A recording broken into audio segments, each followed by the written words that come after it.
मुंबई नाशिक महामार्गावर होणाऱ्या सततच्या वाहतूक कोंडीमुळे स्थानिक इडली चहा विक्रेत्यांना दिलासा।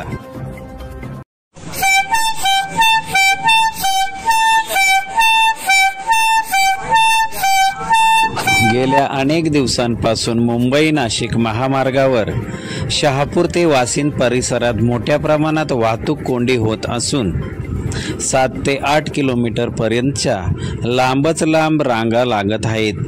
तसेच वाहन चालकांना व प्रवाशांना तासनतास वाहतूक कोंडीचा सामना करावा लागत आहे। सध्या सतत होणाऱ्या वाहतूक कोंडीमुळे वाशिंद शहापूर परिसरात स्थानिक चहा इडली विक्रेत्यांनी महामार्गावर आपला फिरता व्यवसाय सुरू केला असून या होणाऱ्या सततच्या वाहतूक कोंडीमुळे त्यांना दिलासा मिळाला आहे।